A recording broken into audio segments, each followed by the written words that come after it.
Hello student, welcome back. आपका Sharma sir आज है एक नया क्वेश्चन लेकर।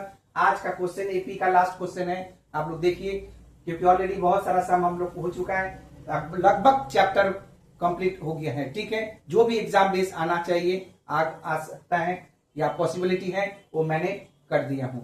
आप चैनल में जाइए, यूट्यूब चैनल में और फेसबुक में मेरा सम को फॉलो करिए, देखते रहिए, आपको पता चल जाएगा। ठीक है, अगर कोई क्वेश्चन छूट रहा है, कुछ है जो एग्जाम में आया हुआ जो नहीं हुआ है, वो आप लोग कमेंट बॉक्स में दे दीजिएगा, मैं सॉल्व करके दे दूंगा। ओके, तो चलिए आज का क्वेश्चन क्या है।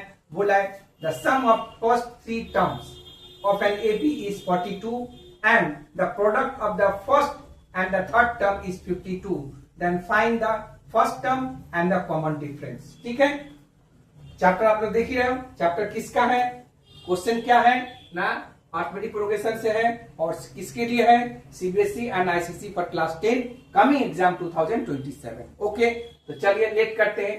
सबसे पहले हम लोग के first thing, late three terms of AP. Three terms of AP क्या होगा, लेट कर लेते हैं। देखिए इस तरह से, पहला ए होगा, फिर ए प्लस डी होगा, फिर दूसरा क्या होगा, ए प्लस 2d, यानी first term, second term and third term. Okay, let first term, second term and third term. ठीक है, ये फर्स्ट, ये सेकेंड, ये थर्ड। ओके, तो अब ये क्या बोला, पहला क्वेश्चन क्या है कि सम ऑफ फर्स्ट थ्री टर्म्स मिलाकर क्या 42।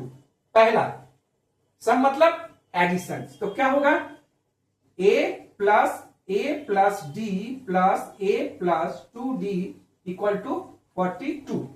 ठीक है, तो ये क्या होगा, ए और ए, 2a और a, 3a प्लस d और प्लस 2d क्या होगा, 3d इक्वल टू 42।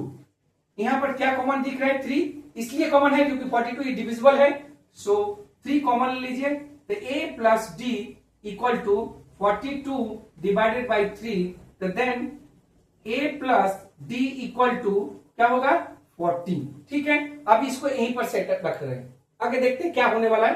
अब क्या बोला है, first and the third term, first and third term जो किसका प्रोडक्ट है, प्रोडक्ट मीन्स मल्टीपल, जो है 52 है। नाउ अगेन क्या करना पड़ेगा, फर्स्ट एंड थर्ड टर्म, यानी ए प्लस 2d इक्वल टू क्या है आपके पास, 52।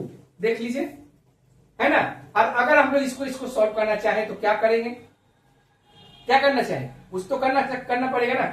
अब देखिए a इक्वल टू ए है, a का वैल्यू तो इधर है, तो इसका क्या करते हैं, यहां से ले लेते हैं कुछ क्वेश्चन। तो a इक्वल टू क्या होगा, 14 माइनस डी। ठीक है, अब ये a का जो है यहां सब्स्टिट्यूट कर देते हैं। क्या करेंगे, सब्स्टिट्यूट करते हैं। तो a का वैल्यू क्या है, 14 माइनस डी, और दूसरा क्या है, a plus 2d equal to कितना है, 52। अब देखने से लग रहा क्या है, मल्टीप्लीकेशन है, चलिए करते हैं। 14 यानी a plus 2d minus d, a plus 2d equal to 52। तो देखिए मैं डेकोरेट कर दिया, इससे क्या होगा, मेरा गलत होने का चांसेस नहीं है क्योंकि यहां पर बीच में साइन माइनस का है, ओनली 1। ठीक है, तो क्या होगा, ये 14a प्लस 14 जा 14d, a का वैल्यू 14d है, यहाँ 14d है, यहाँ a प्लस 2d है, और a का वैल्यू भी यहां पर है। तो देखिए a का वैल्यू हम लोगों ने रखा नहीं है, तो एक काम करेंगे, फिर से रखना पड़ेगा। यहाँ भी a रख देते तो बहुत जल्दी काम बन जाता है, जो कि हम लोगों ने रखा नहीं है। तो एक काम करते हैं, डिविजिबल तो है, हम लोग इसको इरेज कर देते हैं। ठीक है, इसको तो क्या करेंगे, a का वैल्यू यहां पर रख दिया था, और क्या करेंगे, 14 माइनस डी, और a का वैल्यू क्या है, 14 माइनस डी, 14 माइनस डी और प्लस 2d। देखिए ये अगर रख देते तो क्या होता, जल्दी बन जाता 52।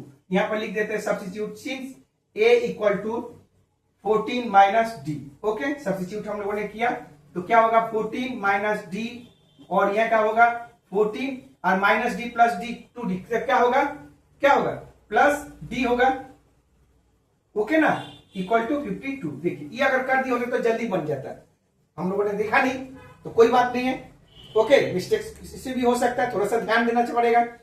तो हम है तो क्या है, कुछ भी किसी से भी मिस्टेक हो सकता है, तो मिस्टेक्स आप लोग घबराइए नहीं। ठीक है, उसको एक्सेप्ट करिए और उसको आगे बनाइए। ठीक है, तो चलिए क्या है, 14 माइनस डी और 14 प्लस डी, और इसको देखिए क्या मैं आ रहा है formula, a minus b, a plus b, yes, a square minus b square, यानी 14 का स्क्वायर माइनस डी का स्क्वायर इक्वल टू 52। 14 का स्क्वायर क्या होता है 196 होता है, माइनस डी का स्क्वायर इक्वल टू 52। तो क्या होगा माइनस डी का square equal to 52 minus 196। Okay, तो minus D square equal to क्या होगा माइनस 4 यानी 144। तो देखिए ये रेड्यूस हो गया आपका। तो क्या होगा d इक्वल टू डी का स्क्वायर इक्वल टू 12 का स्क्वायर। ठीक है, तो d का वैल्यू क्या हो जाएगा आपका 12। पावर सेम है, पावर को हमको लोग छोड़ दे रहे हैं, तो d का बेस क्या होगा d इक्वल टू 12, बेस भी 12 और d भी 12। अब पावर तो सेम है, पावर जब सेम होता है तो हम लोग ये करते हैं d इक्वल टू 12 है, तो d का वैल्यू निकल गया। अब यहाँ पुटिंग कर रहे d का वैल्यू 14 माइनस 12, तो 14 माइनस 12 क्या होगा 2। ओके, तो a का वैल्यू आ गया और d का वैल्यू। तो क्या पूछा हम लोग है first term and the common difference. तो क्या होगा so first term equal to क्या है 2 एंड कॉमन डिफरेंस क्या होगा see d equal to 12। Okay, ये आपका क्वेश्चन है। ठीक है, बहुत ही अच्छा क्वेश्चन मिला, लास्ट का क्वेश्चन हम लोगों ने, आज इंपॉर्टेंट भी है आपका, तो आप लोग फॉलो करिएगा। ठीक है, कुछ क्वेश्चन नहीं है, जो बोला गया है आपको वही करना है। बोला क्या गया था कि पहला जो सम फर्स्ट 3 टर्म्स ऑफ एपी, तो पहला 3 टर्म्स एपी हम लोग जानते हैं क्या करते हैं ए प्लस डी ए प्लस 2डी, इसी तरह से 4 5 6 7 टर्म 8 टर्म सब चलते जाता है, लेकिन हम लोग को यहाँ 3 टर्म्स तक बोला था, यानी first term second term third term. तो उसके बाद बोला क्या है ये जो तीनों टर्म्स है उसका एडिशन जो है आपका 42 है, तो वही हम लोगों ने किया। इसको लेकर ए का वैल्यू हम लोगों ने यहाँ पर निकाला था, A equal to 14 minus D A निकाला था। ठीक है ना, तो इसी का वैल्यू लेके हम लोग यहाँ पर चले। तो फिर बोला प्रोडक्ट का, प्रोडक्ट किसका था पहला और तीसरा, यानी first term and third term मिलाकर कितना है 52। तो पहला हम लोग को देखा ना यहाँ ए का वैल्यू हम लोगों ने रखा था 14 माइनस डी, जो कि हम यहाँ सब्स्टिट्यूट दिखा दिया हूँ आपका, और उसके बाद ए का वैल्यू अगेन यहाँ पर है। तो देखिए यहाँ पर मैंने भूल से नहीं रखा था, तो मैंने यहाँ रख के सेकंड लाइन में रखा 14 माइनस डी, उसके बाद करके बाद देखिए फॉर्मूला में आ गया, करते करते करते करते यहाँ आपका डी का वैल्यू आ गया। अब डी का वैल्यू आपका सब्स्टिट्यूट मैंने यहाँ रखा, तो डी का वैल्यू रखने के बाद 2 आ गया, तो फर्स्ट टर्म और सेकंड एंड कॉमन डिफरेंस आ गया। ठीक है, ओके ना, उम्मीद करते हैं आपको सम अच्छा लगा तो क्या करना है चैनल को लाइक एंड सब्सक्राइब जरूर करिए और मुझे फॉलो करते रहिए। ओके, और इंतजार करिए, आपका नेक्स्ट चैप्टर कमिंग बहुत जल्दी हो रहा है। ओके, तो नेक्स्ट चैप्टर आपका आगे आने वाला है, ये फॉलो कर लीजिएगा। Okay students, Radhe Radhe.